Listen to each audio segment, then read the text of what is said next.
وقتتون بخیر. سالهای سال ما در محاصره جمهوری اسلامی و روایت جمهوری اسلامی از کورپوریشن آنوسی یهود ایرانی هستیم و در این میان ما مشاهده می کنیم کسانی را، نیروهایی را که احیانا به دنبال زدودن مشروعیت از دولت جمهوری اسلامی، از حاکمیت آنوسی ایرانی هستند. این نیروها را تحت نام اپوزیسیون نامگذاری کردند از نهله‌های مختلف، از نهله‌های چونان جبهه‌های چپ مثل حزب توده و فداییان و پیکار و اتحادیه کمونیست‌های سربداران و حزب کمونیست ایران و تمامی احزاب و سازمان‌های ریز و درشت چپ، جریان‌های جامعه توحیدی مارکسیست اسلامی چونان مجاهدین خلق، جریان‌های به اصطلاح ملی مذهبی چونان جبهه ملی نهضت آزادی. در طی سالان متمادی سرکوب جنایتکارانه حاکمیت ایرانی و روایت جمهوری اسلامی شیعی، هیچ کدام از این نیروها توان مشروعیت زدایی از این حاکمیت را و از این دولت را نداشتند. اینجا یک سؤال بزرگ پیش میاد: آیا ناتوانی در این امر ناشی از اینه که کسانی که در مقابل این حاکمیت ایستادن و این دولت ایستادن بضاعت کافی در مواجهه، سیاسی کافی در مواجهه با ساختار جمهوری اسلامی را نداشتند، یا به نوعی اینان طرد شدگانی بودند که این قدرت را نداشتند و این دانایی و کیاست را نداشتند که گوی سبقت را از اونها بگیرند؟ ما روزانه شاهد هستیم فقر مردمان خود را، ظلمی که در حق مردمان این سرزمین می شود، چپاولی که از روح و روان و ثروت این مردم می شود، فقر عجیب و غریبی که دامان زندگی مردمان این سرزمین را گرفته است.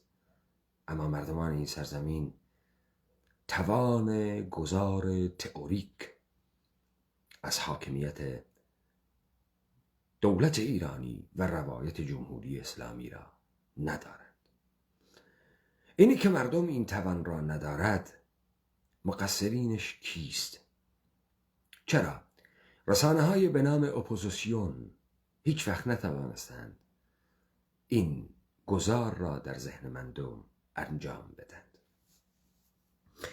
ما امشب سعی میکنیم در یک پابلیک دیبیت مهمترین نهاد و ارگان روایت جمهوری اسلامی از حاکمیت کورپوریشنی یهود ایرانی را بررسی کنیم. موجودیت، نه مشروعیت، موجودیت سپاه پاسداران انقلاب اسلامی ایران، مهمترین نهاد روایت جمهوری اسلامی ایران. ببینید، وقتی 30 خرداد 60 جمهوری اسلامی فعالیت مجاهدین خلق را غیر قانونی اعلام می کند، توجه داشته باشید تأکید من بر مفهوم غیر قانونی است. این مشروعیت را به پاسداران جمهوری اسلامی می دهد تا فرزندان این مرزبون را به خاک و خون بکشد و هر جنایتی بکند و اونها را تحت نام محارب برهم زننده امنیت و منافقین نامگذاری بکند، اونها را اعدام بکنه و در لعنت آبادهایی در کناره شهرها با وقاحت کامل دفن بکنه. همین جمهوری اسلامی مثلا وقتی در مورد حزب دموکرات کردستان ایران صحبت میکنه، حزب دموکرات کردستان ایران را حزب منحله دموکرات کردستان ایران مینامد. چرا؟ به خاطر اینکه وقتی میگوید منحله یعنی این حزب قبلا حزبی قانونی بوده است و یک طرف حاکمیت این حزب را غیر قانونی اعلام می کند، حزب را منحل می کند و حتی این حزب نمی تواند از سازوکارهای بوروکراتیک و قانونی که احیانا مد نظر گرفته شده باشد مجال اعتراضی داشته باشد تا بتواند ساختار این انستیتوی حاکمیتی را حفظ بکند. ببینید، الان ما مشخصاً با چیزی سر و کار داریم به نام قانون. قبل تر از این که من وارد داستان بشم بایستی یک سری تفاوت‌ها رو برای مخاطبینی که این تفاوت‌ها رو نمیدونن مطرح کنم. مثالی بزنم.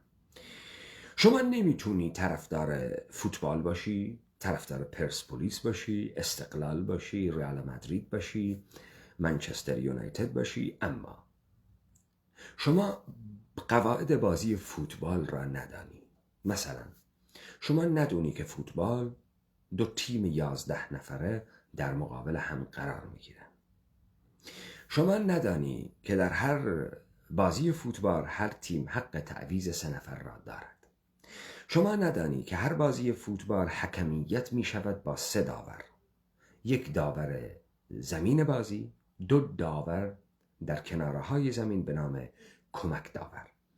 شما اگر اوت، کورنر، فول، خطای کف پا و آفساید رو ندونی، از تماشا کردن یک بازی فوتبال لذت نخواهی برد،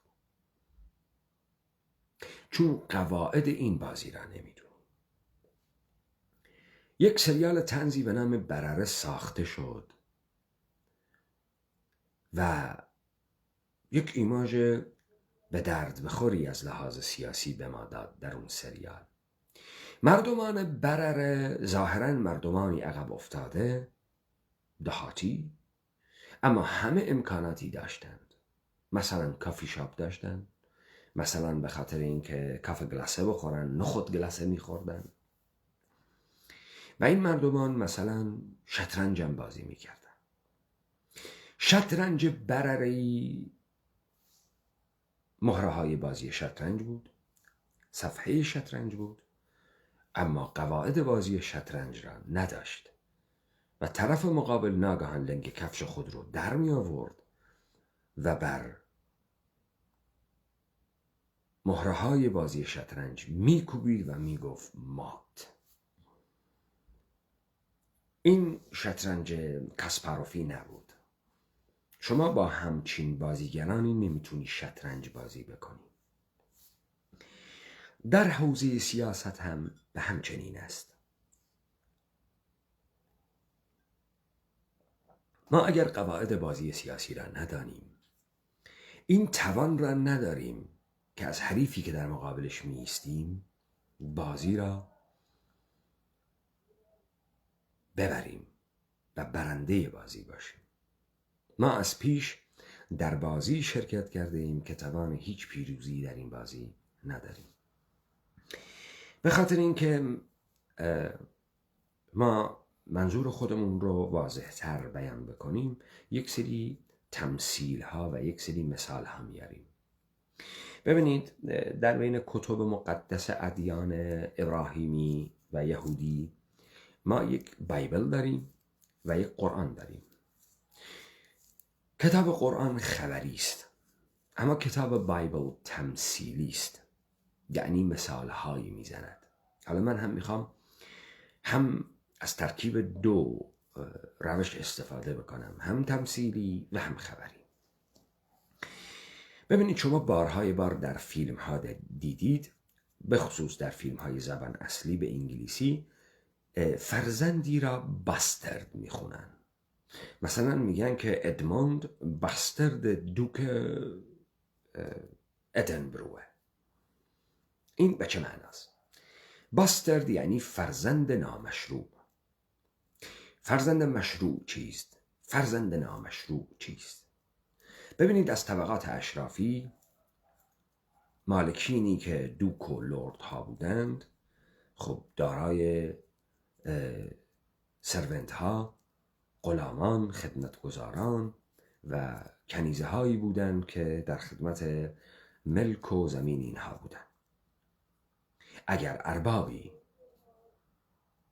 خارج از حیطه ازدواج قانونی، عرفی و شرعیش با خانمی همبستر میشد، فرزندی که از این ازدواج حاصل میشد باسترد نامیده میشد. این فرزند باسترد نه اینکه وجود انسانیش انکار بشود، بلکه حقوق قانونی که به او تعلق بایستی میگرفت به عنوان فرزند، از میراث، از عنوان و تایتل تعلق نمیگرفت. طرف فرزند این دوک بود، اما عنوان دوکی را به ارث نمی برد. از ارثیه پدری چیزی را به ارث نمی برد. به این فرزند می گفتن فرزند نامشروع. البته این فرزند چون گناهی نداشت در به دنیا آمدن خود، کسی جان این فرزند رو نمی گرفت. نه کلیسا، نه حتی نهادهای دستگاه‌های اسلامی. هیچ کسی یک فرزند نامشروع را نمی کشد. اما این فرزند نامشروع از مزایای قانونی بی بهره می شود. آنچه که عرف، قانون و شرع حاکم بر اون جامعه مد نظر می گیره.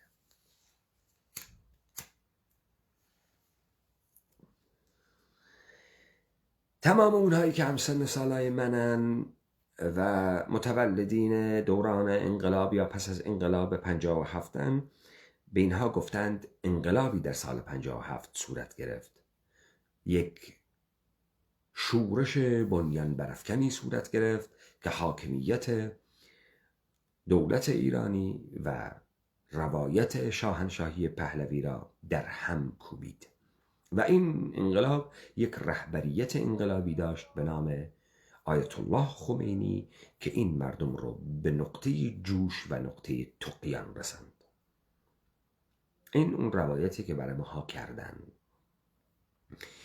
وقتی میگن آیت الله خمینی رهبر کاریزماتیک بلا منازع انقلاب اسلامی بود. خب توجه بفرمایید، کاریزماتیک بلا منازع یعنی غیر قابل منازعه، یعنی کسی قدرت خمینی را به چالش نمی کشد.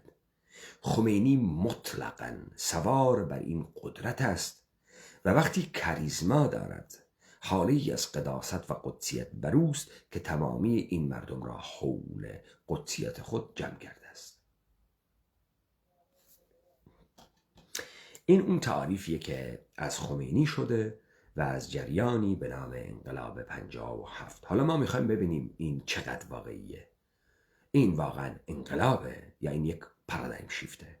آیا خمینی یک رهبر کاریزماتیک قدرتمنده که توان مردمی دارد و یک توان بلا منازع است، یا یک توان محدود است و هر کسی میتواند خمینی را به چالش بزرگی بکشه؟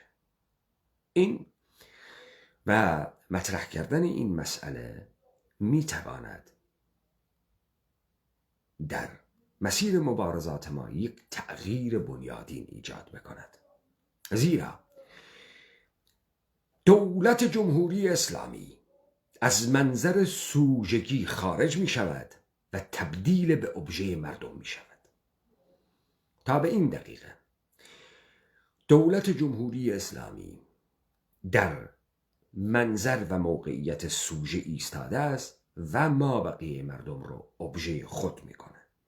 اوست که مردم را خطاب می کند مجرم، اوست که مردم را خطاب می کند خاطی، شرور، تروریست. حالا ما میخوایم بدونیم جمهوری اسلامی این قدرت را از کجا آورده، این مشروعیت را از کجا کسب کرده و ما میخواهیم معادله را برعکس کنیم. امروز مردم به جمهوری اسلامی میگوید خاطی، شرور، غیر قانونی، نامشروع، باسترد. بررسی میکنیم این رو از خلال اسنادی که اینها خودشان دستن در کاران این دولت منتشر کردن. خب به خاطر اینکه اینها رو بفهمیم من بایستی یک سری توضیحات بدم. ما وقتی میگیم یک حکومت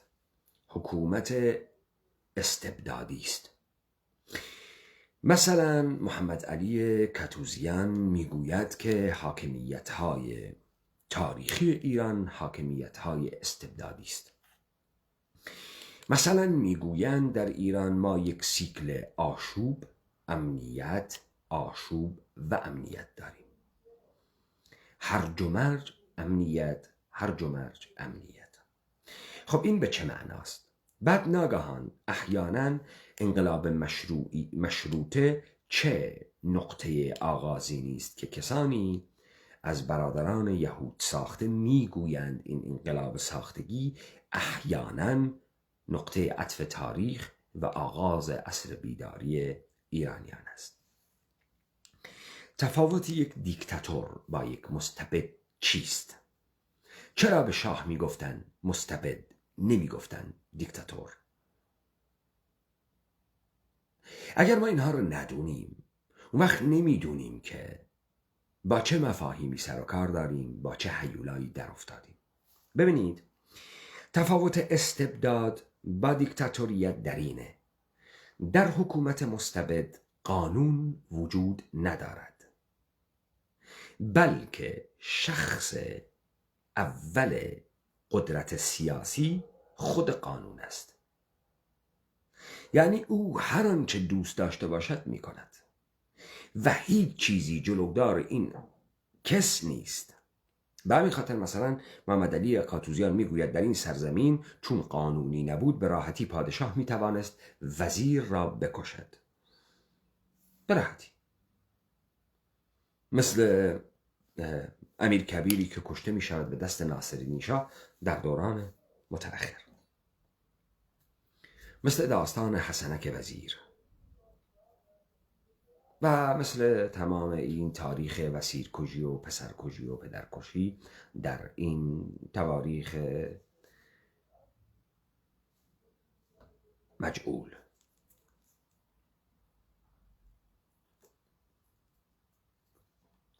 پس ما الان فهمیدیم به کسی مستبد میگویند که فرای قانون ایستاده، قانونی ندارد و هر فرمانی که میدهد فرمان از اراده اوست. این حکومت مورد پسند نیست.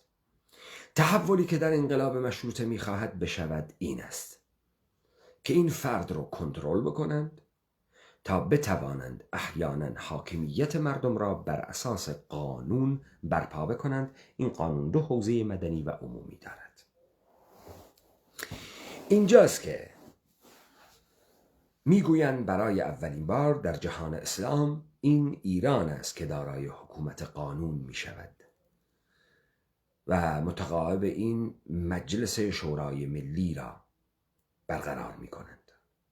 اینجاست که قانون مشروعیت حکومت به سلطنت مشروطه می دهد، نه خداوند، نه اینکه مظفرالدین شاه ظل الله یا سایه خدا بر زمین است. اگر ما این تفاوت‌ها را فهمیدیم وقت میفهمیم که موجودیت احیانا کورپوریشن ایرانی یک موجودیت قانونی است،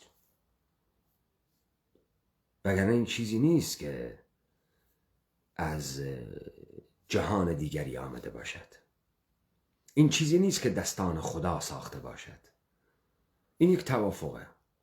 ما فکر میکنیم یک موجودیت قانونی داریم و یک موجودیت قانونی بر اساس قانون دولت ایرانی گرفته ایم، لذا دارای پاسپورت تابعیت و شهروندی دولت ایران بر اساس قانون میشویم. پس اینجا اهمیت اصلی داستان آنچه را که چارچوب قلمروی جمهوری اسلامی یا دولت ایرانی را مشخص می کند قانون است. خب اگر ما تا اینجا فهمیدیم داستان رو، باز میگردیم به اتفاقات بهمن 57. خب الان شاه چرا بایستی ساقط بشود از حاکمیت؟ چون شاه دارد غیر قانونی عمل می کند. شاه فرای قانون رفته است، شاه مستبد است، خود رأی است و رأی او خود قانون است و شاه قانون را تعطیل کرده. این اون استدلالی که بایستی در مقابل شاه و استبداد حاکمیت شاه بشود. حالا اگر این مبنای استدلالی است،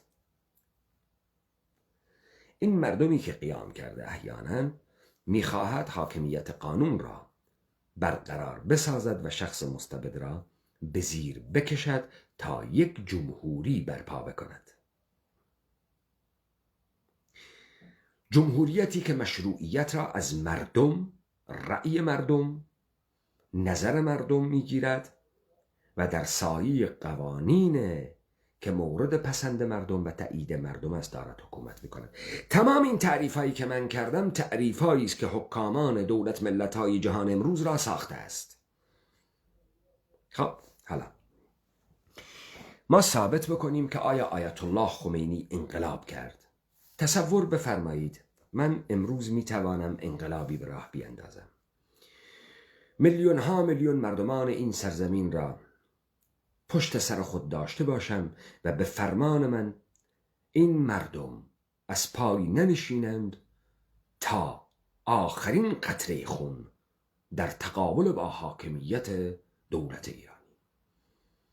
خب اگر من دارای چنین قدرتی هستم و میتونم مردم رو در اصفهان، سیستان، مازندران، تبریز، کرمانشاه، کردستان، خوزستان، فارس به خیابانها بکشم و در مقابل حاکمیت قرار بدهم و اونها به نزاع با حاکمیت بر بخیزند، مؤسسات و نهادهای حاکمیت را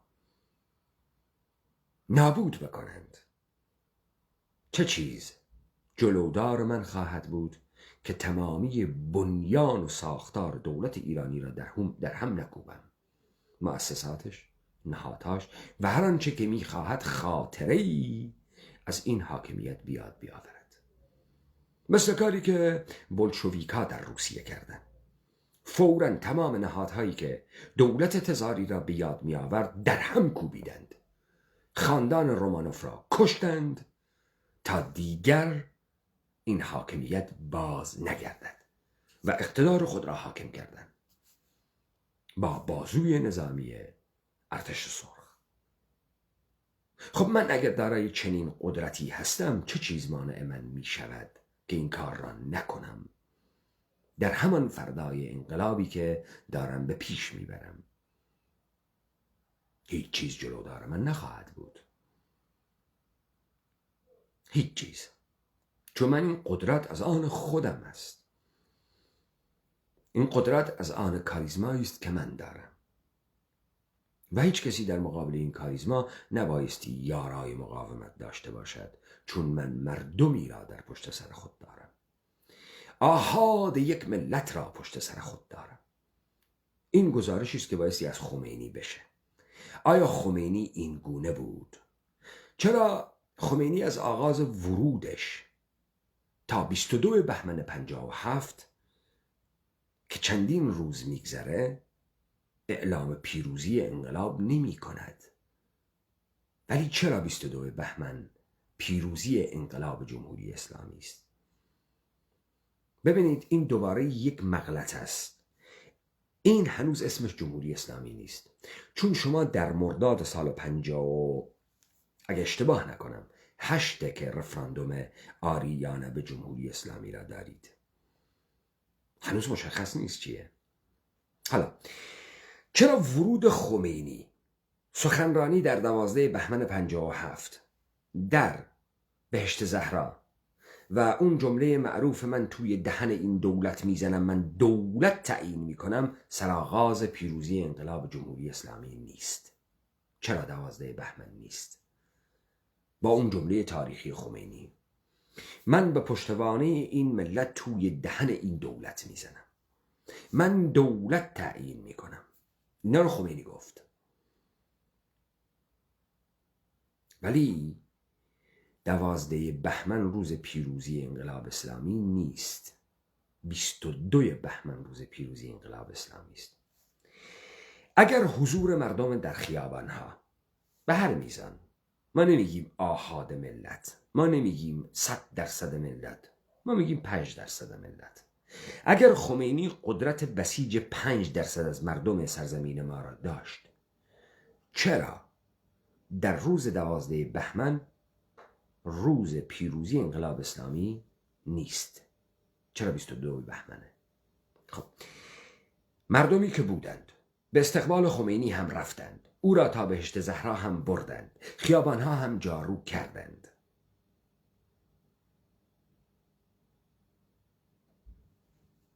اگر قدرت خمینی و پیروزی انقلاب از حضور مردم در خیابان است، خب این یه سوال بزرگه که بایستی پاسخ بهش داده بشه. حالا چه چیز اتفاق می افتد در 22 بهمن 57؟ 22 بهمن 57 ارتش اعلام بی‌طرفی می کند. این خیلی مهمه. ارتش اعلام بی‌طرفی می کند. این اعلام بی‌طرفی روز پیروزی انقلاب اسلامی قلمداد می شود. خب اگر ما این رو مد نظر داشته باشیم، گزاره به این صورت میشه: آیا آیت الله خمینی به خاطر این که مردمی در حمایت او به خیابان آمده اند قدرت ایران را به دست میگیرد؟ اگر اینطوریه بایستی 12 بهمن باشه. حالا سوال رو جوری دیگه ای طرح کنیم: آیا آیت الله خمینی به این خاطر قدرت را در دست میگیرد که ارتش اعلام بی‌طرفی میکند؟ پاسخ مثبته. پس خمینی چگونه میتواند قدرت را در دست بگیرد وقتی ارتش، نهاد مسلح دولت ایرانی، اعلام بی‌طرفی در سیاست را می کند؟ و اینجا خمینی دارای قدرت سیاسی می شود. حالا اگر ارتش اعلام بی‌طرفی نکند چه؟ خمینی از قدرت سیاسی ساقط می شود. انقلاب 57 چرا پیروز می شود؟ چون ارتش اعلام بی‌طرفی می کند، نه چون مردم در خیابان هستند. خمینی چرا تبدیل می شود به قدرت سیاسی؟ چون ارتش اعلام بی‌طرفی می کند. حالا اگر ارتش دست از بی‌طرفی بردارد چه؟ خمینی دیگر قدرت سیاسی نیست. خب به همین سادگی. حالا ما میخوایم این روند رو بررسی کنیم. این چه اتفاقی رو داره برای شما خاطر نشان میکنه؟ خمینی رهبر بلا منازع کاریزماتیک نیست، قابل نزاعه و به راحتی خمینی پس داده میشه. خمینی به راحتی شکستم میخوره. خمینی اون رهبری نیست که انقلابی کرده است که 5% مردم ایران رو پشت سر خود هم دارد. ندارد. پس این انقلاب نیست. یه عده خمینی رو آوردن، حالا میخوان از این خمینی در یک روند یک رهبر سیاسی بسازند و در یک روند دیگری که قبضه قدرت می کند و قدرتش بیشتر می شود تبدیل به کاریزماتیک هم می شود. یعنی کاریزماتیکش می کنند. حالا به خاطر اینکه خوب این رو بفهمیم، آنچه را که ما داریم به چالش میکشیم فعلا کاریزماتیک بون خمینی است و انقلاب کردن خمینی است. پس ما نتیجه گرفتیم که قدرت خمینی نه از حضور مردم در خیابان است، بلکه از اعلام بی‌طرفی ارتش است در سیاست. یعنی ما دخالت نمی کنیم. اگر ارتش دخالت بکند چه؟ خمینی دیگر قدرت سیاسی نیست.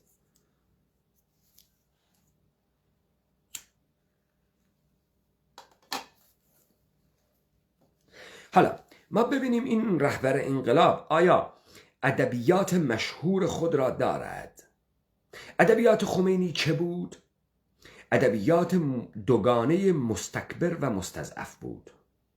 مستکبرین و مستضعفین، این ادبیات خمینی بود. اما خمینی با ادبیات مستکبر و مستضعف مردم را به خیابان نکشنده.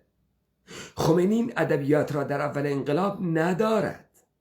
خمینی این ادبیات را در پارادایم شیفت 57 ندارد. ببین وقتی خمینی این ادبیات را ندارد از رهبریت انقلابی ساقط می شود.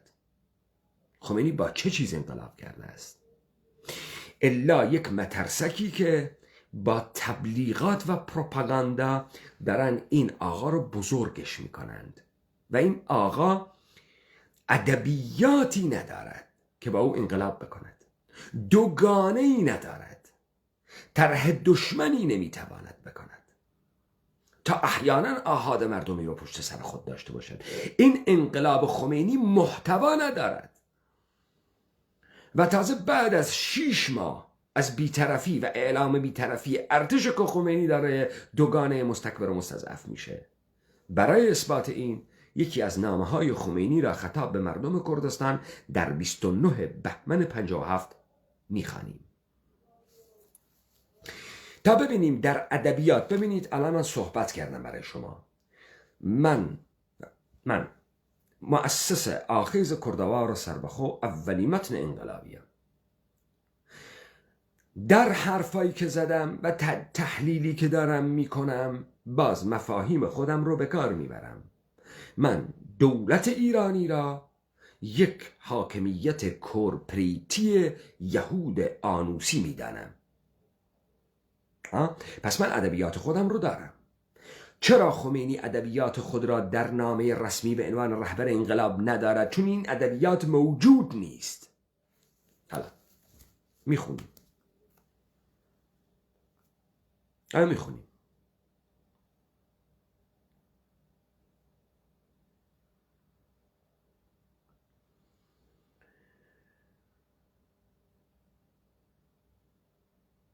این نامه‌ایه که خمینی به حجت الاسلام آقای حاج شیخ حسین نوری میده.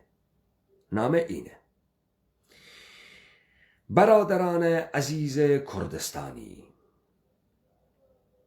ببینید نگفت ملت یا برادران مستضعف کردستانی، نگفتیم.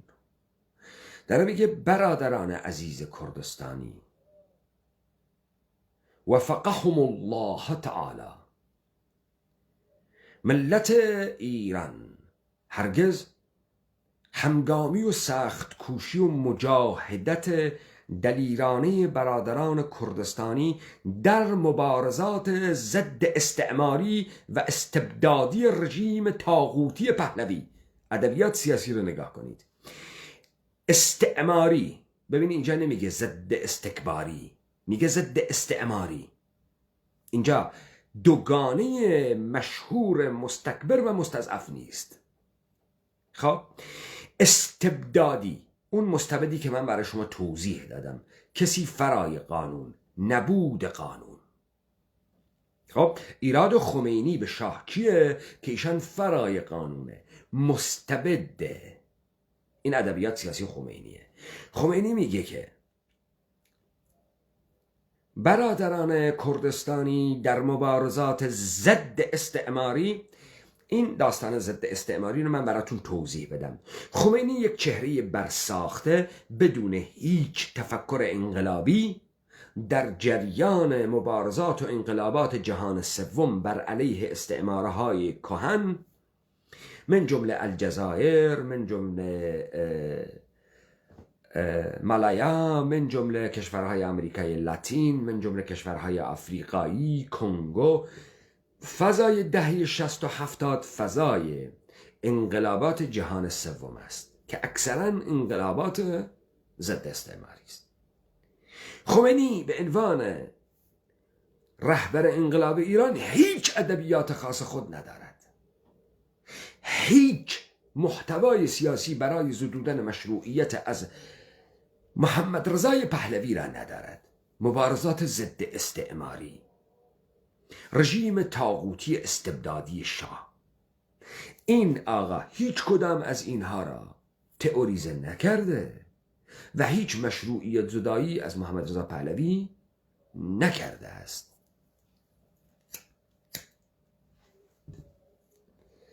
تا الان این آقا با ادبیات مستکبر و مستضعف خود صحبت بکند.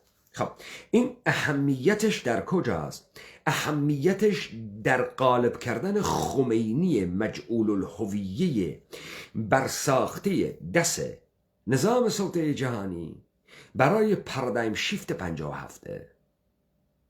نه یک رهبر انقلابی، نه یک رهبر انقلابی که احیانا با خطابه‌های انقلابی خود توسط نوار کاست در ایران انقلاب کرده است. دروغ مطلقه، دروغ و جعل مطلق تاریخی است. حالا چرا ما همه اینو قبول کردیم؟ ما یک مردمی بودیم منتظریم طرفی که رو قدرت بوده ساقط بشه، بعد همه میایم سبخواهی میکنیم. حالا توهم ما رو در بر میگیره که ما احیانا انقلاب کردیم، اما نمیگیم ما چگونه انقلاب کردیم. چگونه ما انقلاب کردیم تا ارتش اعلام بی‌طرفی نکرد این انقلاب نبود. توجه میفرمایید. بخوانیم نامه رهبر انقلابی را. نه انقلاب کرده، نه محتوای انقلابی دارد، نه هیچ سازماندهی دارد، نه کسی را در این سرزمین با ادبیات خمینی که تفاوتش با ما بقیه ملاهای شیعه در اینه که این یکی انقلابیه. این حتی ادبیات یزیدی حسینی هم نداره، مثل علی شریعتی اینو نداره. این چگونه انقلاب کرده، چجوری این مردم رو احیانا اینسپایر کرده و الهام بخشی کرده تا به نقطه قیام برسن؟ با چه چیز؟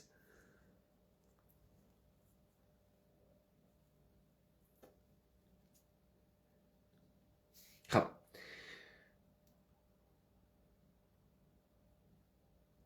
برادران کردستانی در مبارزات ضد استعماری و استبدادی رژیم طاغوتی پهلوی را فراموش نخواهد کرد.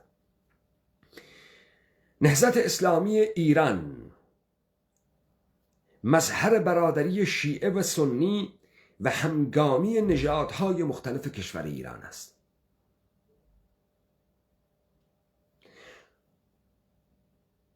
شما خواهران و برادران عزیز باید توجه داشته باشید که دشمن اصلی یعنی استعمار هنوز با وسایل مختلف دستن در کار سنگاندازی و تفرقه افکنی است تا بدین وسیله بار دیگر بر مخازن ما سیطره پیدا کند و به چپاول و غارت این ملت بپردازد. من به شما فرزندانم توصیه می کنم که گور نیرنگ های استعماری را نخورید و حکم خدای بزرگ را که واعتصموا بحبل الله جمیعا ولا تفرقوا را با همکاری و همگامی با سایر برادران همرزم خود کماکان ادامه دهید. این جانب حضرت حجت الاسلام آقای حاج شیخ حسین نوری را دامت برکاتو که از مدرسین قم هستند و مدتها در دوران اختناق در آن منطقه از طرف رژیم تبعید بوده اند به نمایندگی از طرف خود به آن منطقه فرستادم که اگر آن برادران مطالبی داشته باشند بتوانند به وسیله مشارالعلیه به اطلاع من برسانند. از خداوند متعال مسئلت دارم که به همه ما توفیق دهد که ایرانی اسلامی بسازیم و در زیر پرچم عدل اسلامی با آزادی و برابری و برادری راه تکامل خیر را بپیماییم. و السلام علیکم و رحمت الله. روح الله الموسوی الخمینی 29/11/1357.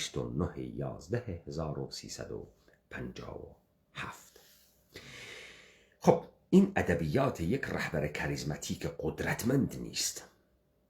این ادبیات خمینی رحماء بینهم اشداء علی الکفار رحماء بینهم نیست. این ادبیات خمینی که اگر ژاندارمری به شدت برخورد نکند ما به شدت به ژاندارمری برخورد میکنیم. این ادبیات خمینی نیست. این ادبیات خمینی سال 59 نیست. این ادبیات یک آدمی است که قابل نزاع هست، داره مماشات میکنه، محتوای سیاسی هم نداره، قدرتی هم آنچنان در خود حس نمی کند و داره بازی سیاسی می کند. برای تمام شماهایی که یکی از ایرادهای بزرگ، برای تمام شماهایی که اتئیست شدید، ضد دین شدید، ضد اسلام شدید، یکی از ادله هاتون اینه که پیغمبر اسلام اگر فرستاده خداوند بود آیات مکیش با آیات مدنیش فرق نمی کرد. شما میگید وقتی پیغمبر اسلام قدرت نظامی نداشت میگفت لا اکراه فی الدین قد تبین الرشد من الغی. اما همین پیغمبر اسلام که تعداد آیه های مکیش هم کمه، در مدینه که شمشیر به دست میگیره و قدرتمند میشه میگه چی؟ میگه فقاتلوهم حتی لا تکون فتنه. شما اینو میگید دیگه، درسته؟ و با این استدلال میخواید بگید که پیغمبر اسلام فرستاده خداوند نبود، چون خداوند در دو موقعیت مختلف حرفای خودش رو عوض نمیکنه. اینو کی گفت؟ اینو علی دشتی در 23 سال پیغمبری محمد گفت. علی دشتی کتابی داره به نام 23 سال پیغمبری. این استدلال علی دشتی بود، ملازاده‌ای که بعداً بر علیه اسلام نوشت. خب حالا ما سوال میکنیم اگر خمینی رهبر بلا منازع انقلاب است و خروش جمعیت آحاد این سرزمین در پس پشت آیت الله خمینی است، خمینی چرا با ادبیات مماشات داره با بقیه صحبت میکنه؟ مگر این خمینی همان خمینی نیست که بعداً برای پوشش این کارهاش و این ضعفاش میگه مگر ما چند بار انقلاب کرده ایم؟ ما انقلاب نکرده ایم، ما بایستی انقلابی عمل میکردیم. نه، تو قدرت نداشتی خمینی، تو نه رهبر بودی، نه رهبر کاریزماتیک بودی، نه انقلابی صورت گرفته بود تا تو بتوانی انقلابی برخورد کنی. نمیتونستی. الان تو یه ارتش داری که بی‌طرفی خودشو اعلام کرده و اینی که تو الان میتونی 4 تا نامه هم بنویسی دلیل این که ارتش بی‌طرفه. کافیه ارتش ناگهان شستش خبردار بشه و بگه نه، ما به خواسته های این مردمی که کلاه سرشون رفته و تو یک آدم شارلاتان خوداگر مستبدی وقعی نمی نهیم و تو توطئه هستی. تو قدرت خود از دست میدی آقای خمینی. درسته؟ درسته آقای آیت الله خمینی؟ آیت الله خمینی و طرفداران جمهوری اسلامی، اگر خمینی رهبر بلا منازع بود چرا دولت موقت ساخت؟ برای چی؟ برای سرکوب کردن ارتش، به خاطر ارتش دخالت نکنه. پس خمینی قدرت مردم رو در پس پشت نداره، به همین خاطر دولت موقت رو میسازه تا احیانا سازوکار قانونی را برای گذار به مطالبات مردم تحت نام مطالبات انقلاب تعقیب بکنه. نه، چون خمینی راه دیگه ای نداشت، بایستی یک نمایش قانونی به راه میانداخت تا ارتش هم که یک نهاد حکومتی است که مشروعیت را از قانون میگیرد، بر اساس وظیفه‌ای که براش تعریف شده در قانون، یعنی پاسداری از تمامیت ارضی در مقابل دشمنان بیگانه، به سر وظیفه اصلی خود بازگردد. این قانون است که ارتش رو به پادگانها برمیگرداند و تو مجبوری، چون قدرت نداری در مقابل ارتش بیستی، قانونی برخورد بکنی. به همین خاطر دولت موقتی ساخته میشه و تو ادعا نمی کنی که شخص شماره یک این مملکتی مستبدی و فرای قانون ایستادی. تو این ادعا رو نمیتونی بکنی. به همین خاطر دولت موقت بازرگان درست میشه. حالا جبهه ملی، نهضت آزادی هم زیر تیغ نقد انقلابی ما هستند. نه اونجوری که جمهوری اسلامی میگه اینا خیانت کردن به انقلاب. اینا خیانت به مردم کردند و به قانون کردند. نهضت آزادی و جبهه ملی به قانون، به ارتشی که از قانون تأسی کرد خیانت کردند، در همکاری با تو خمینی. حالا ما این وقتی این قضایا رو داریم میفهمیم، یواش یواش داریم پی میبریم آن ایماژی که ما داریم از خمینی یک رهبر کاریزماتیک نیست. ما دچار آناکرونیزم میشیم و مرگ خمینی رو در سال 68 فاکتور میگیریم و میگیم 3 میلیون انسانی که در خیابان آمدند و تشییع جنازه خمینی کردن دال بر کاریزماتیک بودن خمینی بود. این یک تاریخ پریشی و زمان پریشی است. خمینی رقبا رو پس زده، حاکم شده. از این مردمی هم که در این خیابونها قرار گرفتن و از منتفع شدن از این حکومت خمینی و خون هم دادن برای خمینی، داره گروکشی میکنه. اینا بایستی این کار رو بکنند. این تصویر رو از خمینی ساختن، از این پیر فرزانه.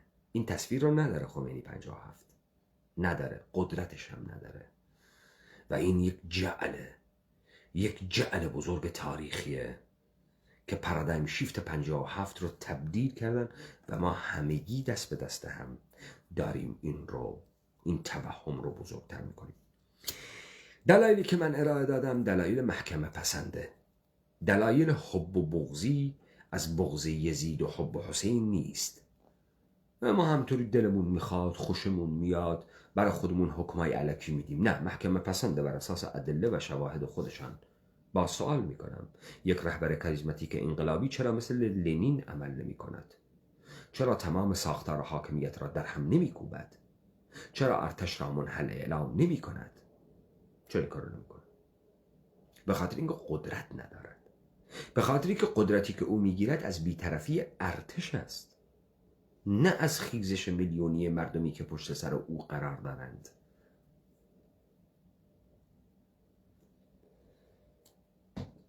این نکته اول. اما خب بریم موجودیت سپاه پاسداران را بررسی کنیم. پس حالا ما فهمیدیم خمینی در سال 57 و در بهمن 57 بعد از اعلام بی‌طرفی احیانا ارتش، خمینی هیچ هیکل قانونی نیست، هیچ هیکل قانونی نیست و هیچ قدرت اجرایی ندارد. خمینی در بهترین حالت رهبر معنوی است که میتواند حل منازعات بکند. اگر هر گونه اقدام تحت نام فرمان از خمینی صادر بشه، غیر قانونی است، عین آشوبگری است و اینجا بایستی ارتش وارد عمل بشه، دولت موقت وارد عمل بشه، چون اینا پاسداران قانونن دیگه. نه، خمینی چه قدرت اجرایی دارد؟ کیست؟ چی تعریف شده در این قانون؟ اصلا این قانون نیست. شما هنوز به رفراندوم جمهوری اسلامی آریانه بر نخوردی، به رفراندوم پیشنویس قانون اساسی هم هنوز نرسیدی.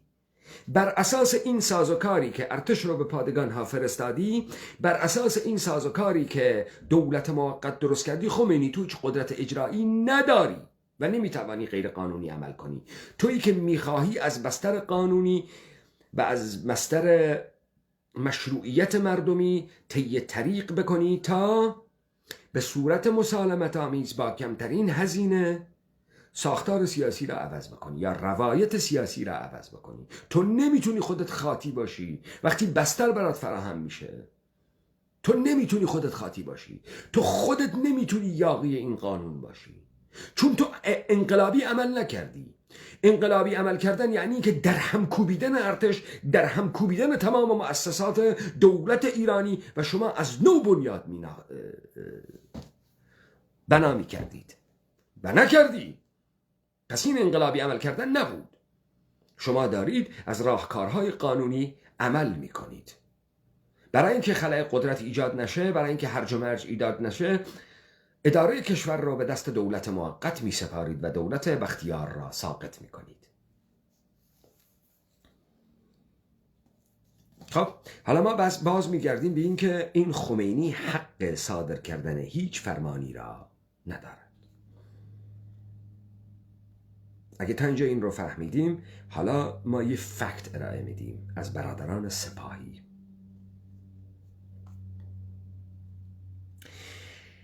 مرکز اسناد انقلاب اسلامی،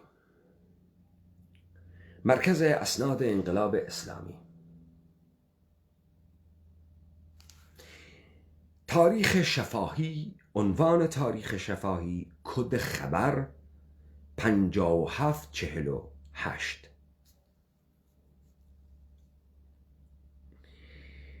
برگی از خاطرات سردار فروتن، روایتی از نحوه تشکیل سپاه پاسداران انقلاب اسلامی، تفرقه افکنی دولت موقت بین نیروی ارتش و سپاه. تاریخ انتشار: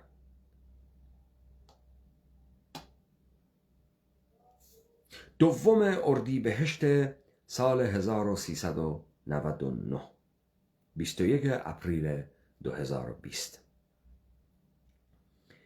پایگاه مرکزی اسناد انقلاب اسلامی.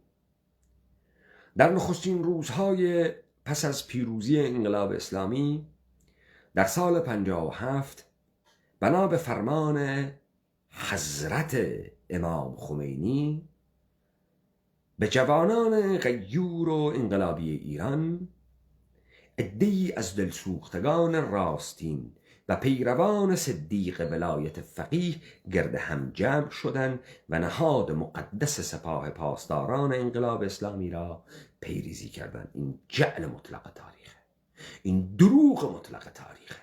کدام فرمان خمینی؟ کو فرمان خمینی؟ کو برادران سپاهی؟ چرا غیر قانونی عمل میکنید؟ چرا دروغ میگید؟ چرا یک اپوزیسیون تا حالا شما رو یقه نکرده بگه این فرمان مکتوب خمینی کیه؟ خمینی به عنوان چه و با کدام تایتل این فرمان را صادر کرده؟ تا اون وقت تا ببینیم چرا دولت موقت سکوت کرده، چرا ارتش سکوت میکنه. چطوری ارتش در مقابل تشکیل یک نیروی نظامی سکوت میکنه؟ ارتشی که بر اساس ضوابط قانونی که براش تعریف شده احیانا در حمایت از مردم به پادگانها برمیگرده. چرا؟ خمینی اینجا چه قدرت اجرایی دارد؟ با کدام تایتل فرمان میدهد؟ کیست خمینی؟ در 2 فروردین 1358 برادران سپاه پاسداران فرمان مکتوب خمینی را رو کنید. شما شناسنامه ندارید، باستردید، ندارید. شما نه مشروعیت انقلابی دارید نه مشروعیت قانونی دارید. مشروعیت انقلابی سپاه پاسداران در پس در هم کوبیدن مؤسسات دولت شاهنشاهی می آید، مثل ارتش سرخ. شما در کجا بودید سپاه پاسداران؟ شما نبودید تا ارتش به پادگانها برگشت.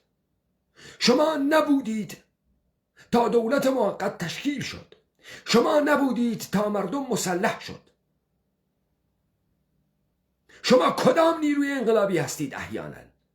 پس مشروعیت انقلابی ندارید. یعنی شما نیامده اید با جنگیدن خود در مقابل رژیم شاهنشاهی را به زیر بکشید تا بگویید مشروعیت ما مشروعیت انقلابی است. دروغ میگی.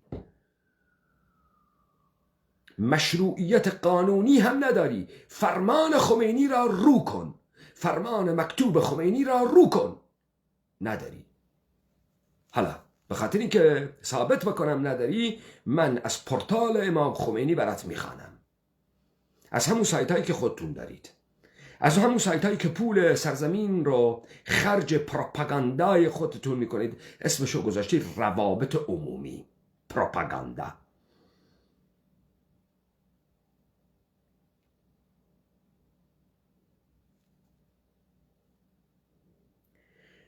پورتال امام خمینی اینه، سایت خودتون. پورتال امام خمینی، سرمقاله: امام فرمود بروید سپاه را تشکیل دهید. کد مطلب 48837. تاریخ مطلب 30/6/1396.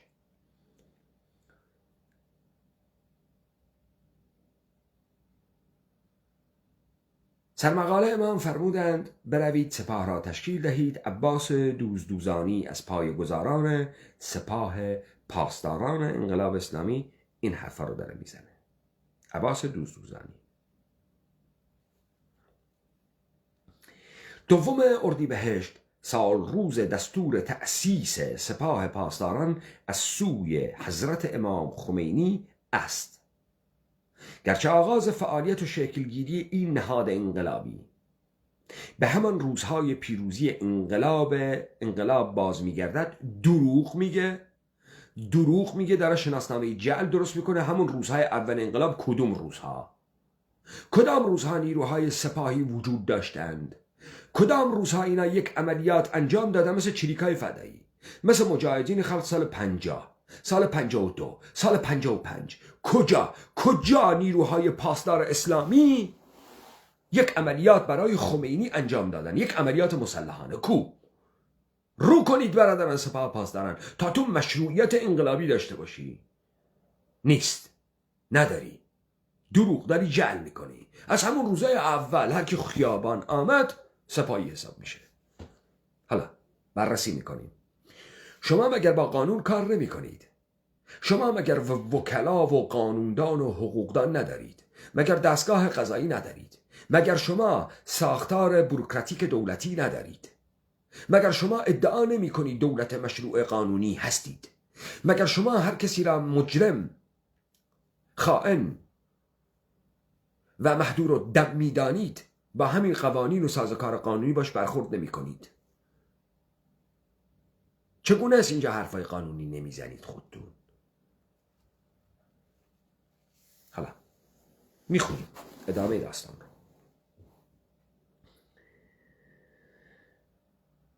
ایشون ادامه میده داستان رو. به خاطر اینکه دیبیت ما طولانی نشه، من قطعاتی از این رو براتون میخونم که این صحبتهای ما رو تایید میکنه.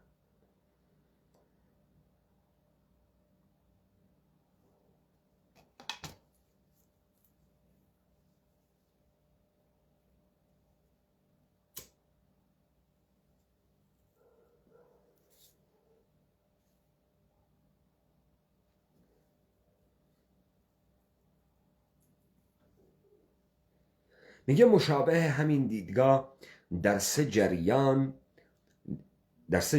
دیگر پس از انقلاب نیز وجود داشت. پس از انقلاب یعنی چی؟ پس از اعلام بی‌طرفی ارتش. پس از انقلاب یعنی اعلام بی‌طرفی ارتش. پس از انقلاب منظورشون بعد از 22 بهمنه.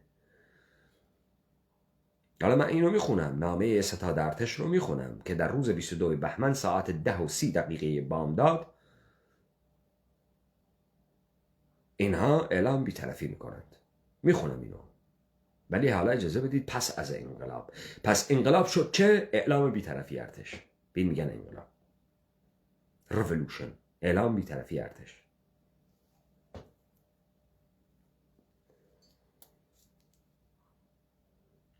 جریان دولت موقت نیز با وجود تفکر خاصی که داشت معتقد بود که انقلاب نیازمند یک جریان نظامی و بومی برای حفظ خود است، چون از ارتش میترسن. خب انقلاب یعنی چه؟ یعنی بی‌طرفی ارتش. نابودی انقلاب یعنی چه؟ یعنی طرفدار شدن ارتش. حالا اینا چرا میترسن؟ به خاطر اینکه میترسن ارتش از بی‌طرفی در بیاد. خب این انقلاب پرطمطراق با این رهبر کاریزماتیک چرا میترسه از اینکه ارتش از بی‌طرفی در بیاد؟ مگه این قدرت نداره و مردم رو به خروش نیاورد و مردم به جوش و خروش نیفتادن؟ چرا اینا همشون احساس میکنن که بایستی یک نیروی نظامی داشته باشن؟ چون اینها با هیچ فعالیت سیاسی حاکمیت رو به زیر نکشیدن. ارباب آمریکایی، ارباب یهودیشون پارادایم شیفت داره میکنه. اوناست. آمریکا به ارتش میگه تو بایستی بی‌طرف باشی. من میخونم، اسنادشو میخونم از خودشون، از پورتال همین خمینی براتون میخونم.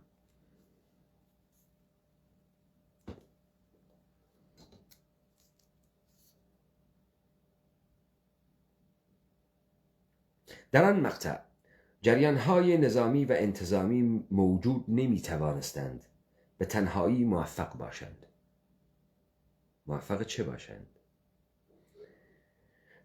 در آن مقطع جریان تازه از مجموع مبارزان قبل از انقلاب تشکیل شده بود که به دلایل متعدد با یکدیگر هماهنگ شده بودند و سازمان مجاهدین انقلاب اسلامی آن روزها را تشکیل دادند. سازمان مجاهدین انقلاب اسلامی. این جریان دیگری بود که به دنبال شکلگیری چنین بازوی نظامی بود. مجاهدین انقلاب اسلامی میخواد بازوی نظامی درست کنه.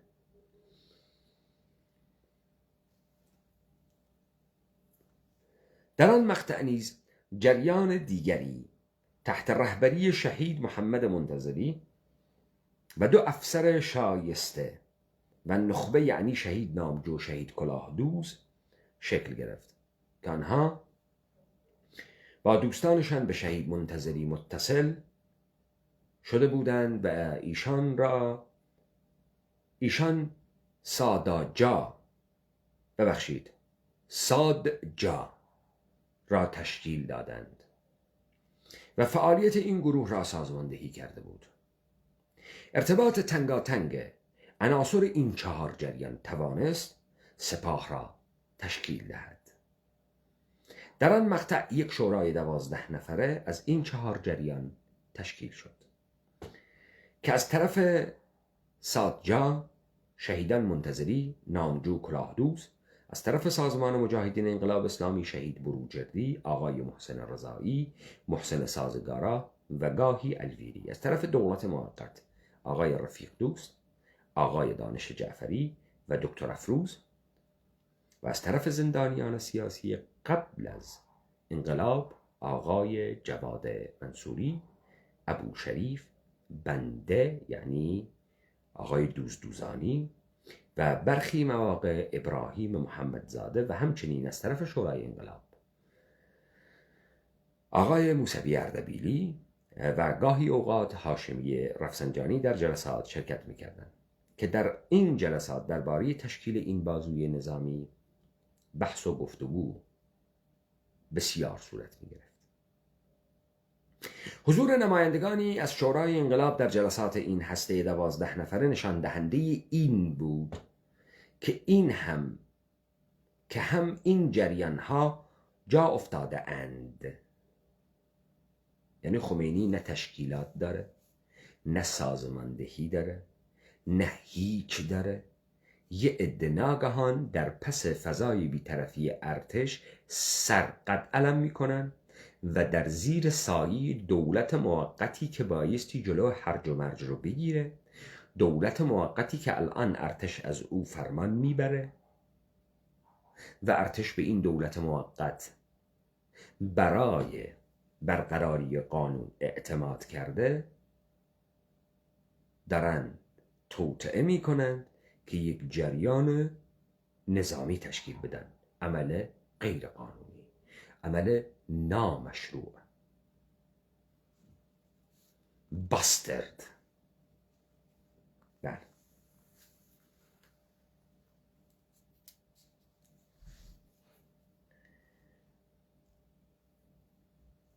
البته در ابتدای کار طبیعی بود که هر جریانی نظرات خود را اهمیت میداد، ولی آرام آرام پس از چندین جلسه دیدگاه ها به یکدیگر نزدیکتر شد. شما دروغ میگی؟ ما شاهد درز نوار کودتای خزنده بودیم که BBC این نوارها رو پخش کرد و اختلافات درون سپاه پاسداران تا این دقیقه هم یک دست نیست زیر فرمان خامنه ای. به همین خاطر خامنه ای در گذار برای جانشینی خودش داره تصفیه میکنه سپاه پاسداران رو. اون قدیمی هایی که تو این 4 تا جریان بودن و همه داره بازنشست میکنه یا میکشه. نه، یک دست نیست سپاه پاسداران.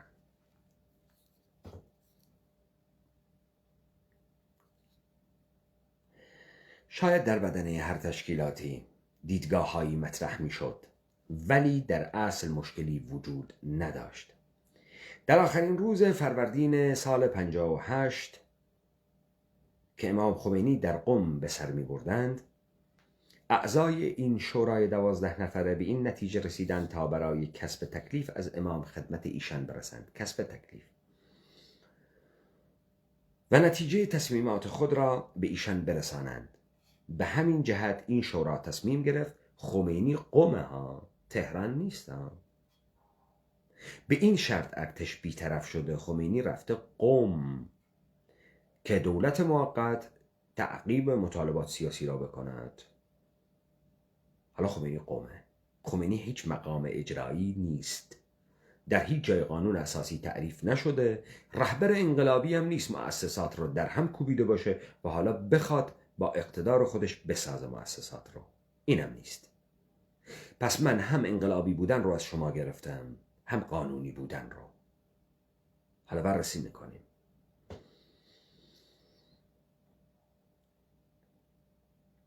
به همین جهت این شورا تصمیم گرفت تا بنده، یعنی دوزدوزانی، عباس دوزدوزانی و آقایان محسن رضایی و رفیق دوست خدمت امام برسیم.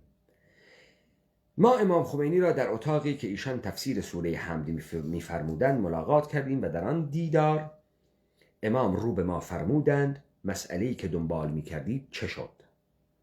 من گفتم تقریباً به نتیجه رسیده ایم، ولی هنوز دولت موقت به ویژه آقای یزدی معتقدند که باید سپاه را دولت تشکیل دهد. خب این حرف بسیار مهمیه. دولت موقت همون نهادیه که شما برای پیشگیری از هرج و مرج احیانا برای ایجاد درگیری شما میخواستید به این بهانه که ارتش نبایستی دخالت بکنه تا خون مردم ریخته نشود، تا فتنه برپا نشود، تا جنگ داخلی نشود، ارتش اعلام بی‌طرفی کرده. اما این دولت موقت که الان بایستی نماینده قانون باشد با وجود شما مخالفه و میگه اگر این کار میخواد صورت بگیره بایستی دولت موقت به صورت قانونی انجام بده.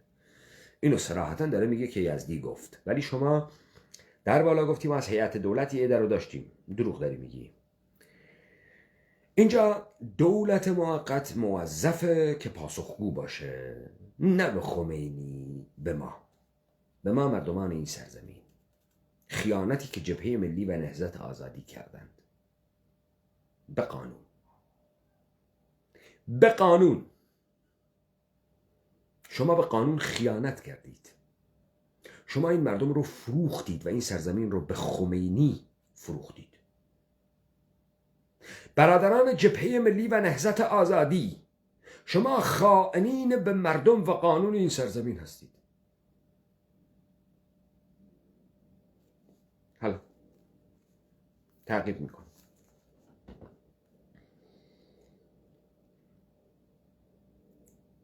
امام هم این مسئله را نفی کردند و فرمودند، یعنی گفت غلط کردند، نفی کردند و فرمودند بروید سپاه را تشکیل دهید. امام اینجا دولت موقت قانونی را دور میزند.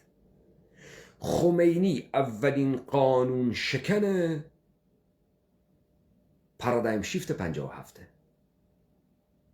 خودش کار غیر قانونی میکنه، دولت موقت رو دور میزنه، یک باسترد نامشروع به نام سپاه پاسداران میسازه. حالا توجه داشته باشید، اهمیت داستان اینجاست. چه چیزی این رو ثابت میکنه؟ حالا ادامه بدیم. و ما این فرموده را فرمان دانستیم. نکته مهم اینجاست. این گفت بروید سپاه را تشکیل دهید. آقای فروتن، برادران سپاه پاسداران، شما هیچ حکم مکتوب از خمینی ندارید و خمینی این حکم مکتوب را نداده است، چون خمینی خود رو دوچار این سوال نمی کرد که خمینی تو چه کاری حکم مکتوب می دهی، تحت نام چه فرمان می دهی. دیدی اون نامه‌ای که نوشته بود برای مردم و کرد چقدر رقیق بود؟ ننوشته بود رهبر انقلاب اسلامی، نوشته بود روح الله الموسوی الخمینی. هیچ تایتل دیگه ای نداشت. ننوشته بود رهبر انقلاب اسلامی ایران، روح الله الموسوی الخمینی. خمینی چرا این فرموده رو به قول شما مکتوب نمیکنه؟ چون اگه مکتوب بکنه جرم مرتکب شده و این جرم قابل استناد طبق اون فرمان مکتوب و خمینی رو میشه به دادگاه کشید. برای ایجاد آشوب، اختلال در امنیت ملی، و اینجاست که ارتش بایستی از بی‌طرفی در می آمد، طرفدار میشد و خمینی رو میگرفت اعدام میکرد. خب کی این پرده پوشی ها را میکند؟ دولت موقت. کی کمک میکند باستردی مثل سپاه پاسداران هویت پیدا بکنه؟ این رو ما در دیبیت های آینده بررسی میکنیم. پس ما امشب ثابت کردیم باستردی به نام سپاه پاسداران نه مشروعیت انقلابی دارد نه مشروعیت قانونی دارد. سپاه پاسداران هر نهادی باشد در هر جای دنیا، وقتی بر اساس خدعه، نیرنگ و یک نهاد غیر قانونی باشد که بنیانگذاری شده باشد، به هر میزان هم بزرگ باشد، این نهاد غیر قانونی است و بایستی برکنده بشود و تمام جنایات سپاه پاسداران بایستی محاکمه بشود و بررسی بشود. خمینی رهبر کاریزماتیک نیست. انقلابی صورت نگرفته است. انقلابی اتفاق نیفتاده است. حالا سوال بزرگ اینه: چرا یک نفر از این اپوزیسیونی که میخواهد جمهوری اسلامی را به زیر بکشد این حرفایی را که من زدم تا حالا نزده؟ چرا احزاب منتسب به مردم کرد که خودشون اعضاشون رو میکشتند تحت نام گروهک منحله دموکرات یک بار نگفت سپاه پاسداران تو خودت مشروعیت نداری و باستردی، نه قانونی هستی نه انقلابی؟ چرا یک بار اینو نگفتند؟ حالا سوال اینه: عبدالرحمن قاسملو رهبر اینها اقتصاد خوانده، دکترای اقتصاد بوده، به قول خودشون 9 تا زبون بلد بود، بسیار آدم سیاسی بود. آیا عبدالرحمن قاسملو اولین قدم در مواجهه با دشمن زدودن مشروعیت از دشمن است؟ شما چطوری اون بهت میگه که گروهک منحله دموکرات، نمیگی سپاه باسترد پاسداران نامشروع؟ چرا اینو نمیگی؟ چرا گذاشتی بچه های مردم رو بگیرن اعدام بکنند؟ چون تو منحله بودی و غیر قانونی، یک نهاد غیر قانونی دیگری بیاد اینها رو تکه پاره بکنه. عبدالرحمن قاسملو، یاران عبدالرحمن قاسملو، همسنگران عبدالرحمن قاسملو.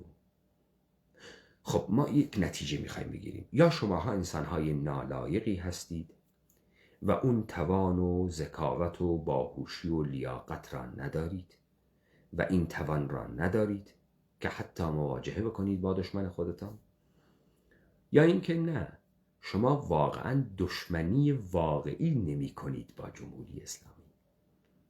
دشمنی واقعی نیست. ببینید، مشهورترین کاری که کردن و اینو اصلاح طلبین کردن در برخورد با جمهوری اسلامی 2 نمونه است که من به شما میگم. هر دوتاشم فکر میکنم کار سعید حجاریانه. سعید حجاریان اگر اشتباه نکنم یا کسی دیگری است، ولی خب شما بپذیرید که سعید حجاریان باشه، مهمترین اقدامی که کرده که در بوقوکر نامیده من اینه. سعید حجاریان میگه در مواجهه با مجلس شورای خبرگان و رهبری، شورای خبرگان نهادی است که بر اساس انتخابات مردم انتخاب می شود، رهبری بر اساس انتخابات خبرگان انتخاب می شود. اما ولی فقیه نماینده خداوند بر روی زمین است. رهبری می تواند شورای نگهبان را منحل بکند، شورای نگهبان می تواند رهبریت را از رهبریت ساقط بکند. اگر همزمان رهبریت شورای نگهبان را منحل و شورای نگهبان رهبریت را ساقط بکنند، مشروعیت از آن کیست؟ و میگه این تناقض بسیار بزرگه. طبیعتاً از آن خداست. حتما. این اولیش. دومیش میگن که جمهوری اسلامی تناقضه، تو هم نمیتونی جمهوری باشی هم اسلامی باشی. این تمام کاریه که احیانا در مواجهه با جمهوری اسلامی کردن، اونم کی؟ برادران امنیتی اطلاعاتی پیروان خط امامی چون سعید حجاریان. یک اپوزیسیون، نه سلطنت طلب، نه جمهوری خواه، نه چپ، نه کرد، یک اپوزیسیون نیامده مشروعیت خود این پارادایم شیفت رو زیر سوال ببره. نه قانونی نه انقلابی. تا ما این کار رو داریم میکنیم. چرا؟ در این مملکت مشتی احمق هستند، نالایق هستند، یا نه اینها همه کلونی خود دولت ایرانند و هیچ کدام دشمنی جدی با حاکمیت جمهوری اسلامی ندارن، به همین خاطر جدی برخورد نمیکنن، نمایش میدن. این هم که از اعضای همدیگه میکشن، فقط نهادها رو ماناتر میکنند. اعضا بمیرن، چه اتفاقی میفته؟ پسر سکینه خانم، پسر عذرا خانم، پسر صغرا خانم، پانتا خوشگله کشته بشه، چه اتفاقی؟ هیچ. نهاد سپاه پاسداران میماند، نهاد سلطنت طلبان و مشروط خواهان و نهاد مجاهدین خلق و نهاد تمام اینها میماند. این وسط مردمان خون تو بدن اینها میکنن، مثل گیمی که تو خون میگیری تا بمانی. چرا هیچ کسی از بنیان ریشه اینها رو نمیزنه؟ همونطوری که من دارم میزنم. حالا سپاه پاسداران رو بکند فرمان خمینی مکتوب را که مشروعیت بدهد به این مولود نامشروع زنا. باسترد. نه مشروعیت انقلابی دارد نه مشروعیت قانونی دارد. سپاه پاسداران رو بکند. سپاه پاسداران به نام قانون مردمان این سرزمین را تاراج می کند و می کشد. سپاه پاسداران مشروعیت قانونی خود را ثابت بکند به مردمان این سرزمین. حکم خمینی رو بکنه که نداره و بگه خمینی کدام مقام اجرایی قانونی و مشروع را داشت که این حکم را صادر کرد. دوزانی میگه که خمینی گفت برید ما اینو فرمان تلقی کردیم، تو خیلی غلط کردی فرمان تلقی کردی. کو این فرمانی که فروتن میگه داریم طبق فرمان امام؟ کدام فرمان؟ مکتوب این فرمان کو؟ کی اینجا طویله است؟ حکومت کشور چه خبره؟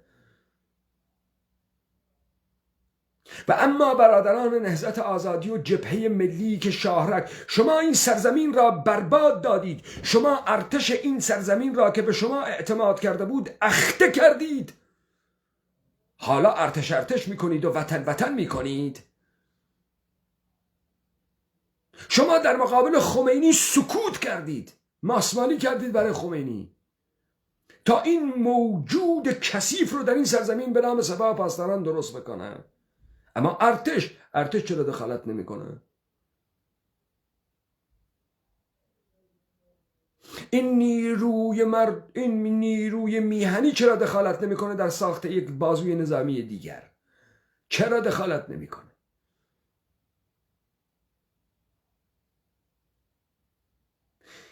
خب شما دارید میبینید اوضاع بسیار پیچیده تر از اونیه که شما فکر میکردید. و این لاطائلاتی که تا به امروز به خورد ما دادند و انقدر تکرار کردند که به صورت امر طبیعی در آمده، به هیچ وجه این گونه نبوده و نیست. حالا آخذ کردوار سربخو از تو میپرسه سپاه پاسداران، مشروعیت قانونی خود را ثابت کن، تو باسترد زنازاده ای، ثابت کن. نه قانونا نه انقلابیاً تو مشروعیت نداری، مولود تجاوزی. در نتیجه خونت، مالت، همه چیزت مباح است. دیبیتا ادامه داره در ورق زدن لابلای اوایل انقلاب. من همینا رو میخواستم به شما بگم که مورد توجه شما قرار بگیره. تاریخ میخواد تکرار بشه، خامنه ای میخواد جانشین بازی در بیاره و در این مسیر همگی رو با خودش داره. تمام این کلونی هایی که 43 ساله نتونستن مشروعیت از سپاه پاسداران و خمینی و انقلاب بظاهر انقلابشون بگیرند. این یک پارادایم شیفت بود.